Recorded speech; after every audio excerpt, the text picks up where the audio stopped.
En un lugar de la Mancha, de cuyo nombre no quiero acordarme. Esta es la frase introductoria del Quijote, uno de los libros más famosos de la literatura no solo castellana, sino universal. Y la pregunta que nos podríamos hacer es, ¿qué tenía en mente Cervantes cuando lo escribió? Y una pregunta que ha intrigado a algunas personas, ¿no? ¿Por qué está escrita por un musulmán? Pues vamos a dar respuesta a esto en el vídeo de hoy y además veremos cómo Cervantes dejó una gran lección a los escritores actuales. Así que vamos con el vídeo. Bueno, el Quijote puede tener muchas lecturas. Puede tener una filosófica, ¿no? Y podríamos señalar la frase esta de cambiemos el mundo, amigo Sancho, que no es utopía ni locura, sino justicia. O también podríamos coger aquella escena en la que Sancho Panza, para reírse de él, lo hacen gobernador de una ínsula y al pobre hombre le pasan 1000 desgracias y cuando está el hombre en el suelo, pateado, humillado, decide que lo único honorable que puede hacer es levantarse, sacudirse el polvo e irse a su casa. También podríamos decir que tiene una lectura cómica y es que al final, si por algo es conocido el Quijote, es por sus episodios cómicos, los molinos de viento, ¿no? Que pobre Alonso Quijano los tomó por gigantes, la escena de los batanes, pero si nos preguntamos exactamente qué es el Quijote, por qué lo escribió Cervantes, tenemos que decir que es un ensayo literario, tal cual. Porque al final, lo que Cervantes pretendía con el Quijote no era ni hacer un tratado de filosofía vital, ni hacernos reír, porque el humor era un instrumento. Lo que Cervantes pretendía era hacer comprender al lector, al público en general, que las novelas de caballerías eran absurdas. Y ahora vamos a hacer un pequeño inciso contextuando estas novelas. Vamos a irnos al Siglo de Oro. Las novelas de caballerías son uno de los libros que más tirón tienen. Y el problema era que pretendían ser el equivalente a las películas de acción de hoy en día y se les estaban yendo de las manos. Eran más bien unas películas de superhéroes tan irreales que es que eran hasta cómicas. Y Cervantes decidió que iba a hacer eso, que iba a mostrar ese lado cómico.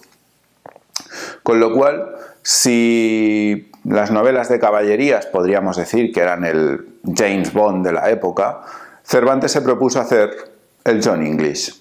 Con lo cual lo que hizo es coger un hidalgo que estaba absorbido por las novelas de caballerías y que actúa en el mundo real siguiendo los parámetros de esas novelas de caballerías. Con lo cual le pasan 1000 desgracias. Claro, estas desventuras del Quijote hacen que el lector se ría, se entretenga, pero luego va, pone la escena de la biblioteca, pone la tesis de Cervantes en boca de un personaje y la risa del lector se convierte en reflexión. Y vamos a ver cómo Cervantes hace esto de manera magistral. Vamos a ver el primer vídeo de hoy. Que de haberlo logrado se hubiesen partido en dos el uno al otro. No podía resignarme a la idea de que la historia quedara así truncada y que tan noble caballero no hubiese de encontrar algún sabio que terminara de contar sus hazañas. Cervantes dice que en realidad el Quijote lo escribió un historiador arábigo que se llamaba Cid Hamet de Berengueli. Se han propuesto diferentes motivos para que Cervantes hiciera esto. Desde que significa berenjena, que se trata de un juego de palabras, hasta que simplemente es una invención. En esto los cervantistas no se ponen de acuerdo. Ahora bien, el caso es que este personaje cumple una función muy clara dentro del objetivo de la novela, que es parodiar a las novelas de caballería. El tema es que las novelas de caballería siempre aludían al hecho de que sus autores en realidad no lo eran y que al final toda la historia procedía de un manuscrito muy antiguo que habían encontrado por casualidad. De esta forma pretendían dar una sensación de verosimilitud a la novela. Cervantes utiliza este mismo recurso para parodiarlo, ya que al decir que se trata de un manuscrito encontrado tras largo tiempo desaparecido, le permite hacer comentarios irónicos, jocosos o juegos ficcionales, como cuando le enseñan al Quijote el manuscrito de su propia historia de la primera parte. La primera lección que nos dejó aquí Cervantes es que hay que conocer aquello que se quiere parodiar. Vemos que lo que utilizó es un recurso propio de las novelas de caballerías, ese supuesto sabio que en realidad era el autor de la obra, y lo utilizó para darle la vuelta. Lo utilizó para reírse de las novelas de caballería y aumentar la ironía. Así que esta es la primera de las lecciones. Pero ahora vamos a ver quizás la escena crítica de todo esto, que es la de la biblioteca. Así que, segundo vídeo. La escena de la biblioteca es quizás de las más conocidas del Quijote. En ella, el barbero y el cura deciden aprovechar que el Quijote está fuera de juego para purgar su biblioteca. De todos los libros que tienen ella, solo salvan del fuego el Amadís de Gaula, ya que, según Cervantes, es el único libro del género de caballería que es mínimamente aceptable, y el Tirante el Blanco, ya que, según Cervantes, ese libro es realista, ya que los caballeros que salen en él mueren en la cama y hacen testamento. En una palabra, no está plagado de la irrealidad fantasiosa que caracteriza a las novelas de caballerías. En esta escena Cervantes hace más. Va haciendo lo que hoy diríamos reseñas de libros conocidos de su época y lanzando al fuego a aquellos que, a su juicio, eran malos. También aprovechaba para hacer un alegato sobre la novela pastoril y otros géneros de la época. Además de meter una cuña publicitaria de la Galatea diciendo que en breve publicará la segunda parte, cosa que nunca hizo. En esta escena deja claro el motivo de la locura del Quijote al decirle a la sobrina que se quemen todos los libros para evitar que una vez sanado recaiga por un libro de caballerías que no hubieran quemado. Con esta escena Cervantes pone palabras a la tesis que implícita en el libro del Quijote. Esta escena es quizás la única en todo el Quijote en la que Cervantes pone directamente su tesis en boca de un personaje. Podría haber hecho una especie de diálogo entre dos personajes al estilo de la República de Platón, pero todo el Quijote son las desventuras del propio Quijote y solo un capítulo es el que pone palabras, pone en boca la tesis de Cervantes. Y esto, al hacer esto, lo que está haciendo es seguir la regla de no digas, muestra. La fuerza de una historia no está en los diálogos, está en lo que se ve, está en las descripciones, en la narración, en los hechos que se ven. Eso es lo que hace empatizar al lector. Y al final los diálogos, las tesis en boca de un personaje, son simplemente pequeñas pistas para confirmarle al lector lo que ya empieza a sospechar. Y ahora sí, ahora vamos a ver las 3 lecciones que sacamos los escritores de Miguel de Cervantes y de su Quijote. La primera lección que sacamos del Quijote no es nueva en este canal. Una historia es la mejor manera de presentar una tesis, de llegar a ese lector al que le queremos dar un mensaje.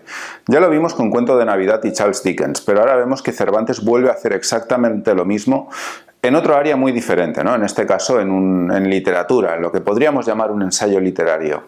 Sin embargo, sea que pretendamos aumentar la generosidad, como era el caso de Dickens, que pretendamos hacer que la gente deje de leer novelas de caballerías, como pretendía Cervantes, en cualquier caso una historia con un personaje que empatice con el lector, o en este caso del que el lector se ría por las desventuras que le pasan al pobre hombre, es la manera más eficiente y más eficaz de presentar una tesis a nuestros lectores, con una historia. Vamos con la segunda lección. Recordemos lo que hemos dicho en más de una ocasión. El lector está en su tiempo de ocio. Por lo tanto, tenemos que entretenerlo, porque es lo que quiere. Al final, quiere entretenerse. Y el humor es una manera muy eficaz de mantener al lector entretenido, por lo tanto, de retener la atención del lector. Y al final hemos visto cómo, con un diálogo, con un capítulo del libro, podemos convertir esa risa en reflexión si ese es nuestro objetivo. Y finalmente, y siguiendo en esta misma línea, vamos ya con la tercera lección que nos deja Cervantes. No sé si os ha pasado alguna vez. Habéis hecho un chiste relacionado con vuestro oficio o con una afición que tenéis a una persona ajena a ese oficio o a esa afición y no ha entendido la gracia, no ha entendido el chiste. ¿Qué ha pasado? Bueno, ha pasado que le hemos hablado a la persona de algo que no es conocido. Pero vemos que Cervantes en el Quijote utilizó todos los elementos que eran populares de las novelas de caballería y que por lo tanto sus lectores conocían. Si queremos parodiar algo, si queremos comunicar una tesis o cualquier cosa que pretendamos hacer, debe partir siempre de algo conocido por el lector. Porque eso va a ser lo que hará que el lector le vea la ironía, le vea la gracia, se ría y todo lo que hemos hablado ya en este vídeo.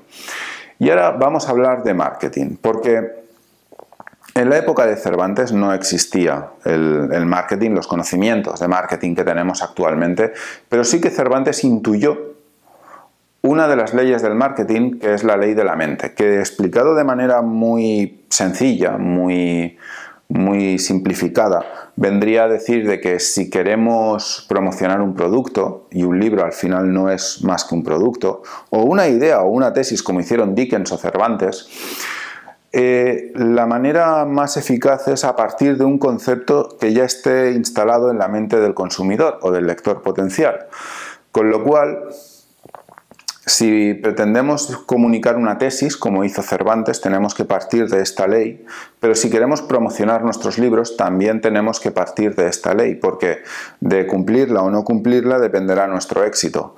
Si quieres mejorar tu marketing literario, sobre todo ahora que viene el premio literario Amazon, que algunos autores aprovechan para darle un empujón a su carrera literaria, a sus libros, pues te voy a dejar en la descripción de este vídeo, vas a tener el enlace a lo que es la página de presentación, en que hay un pequeño vídeo, y también te dejaré el vídeo al final de este vídeo. Y la semana que viene vamos a hablar de un tema que también es muy interesante para los autores, cómo hacernos nuestra biblioteca personal, que ya hemos visto en este canal que es importante. Y lo vamos a hacer de la mano de un bibliotecario y de un profesor de literatura. Lo vamos a hacer de la mano de Borges. Con lo cual, nos vemos la semana que viene.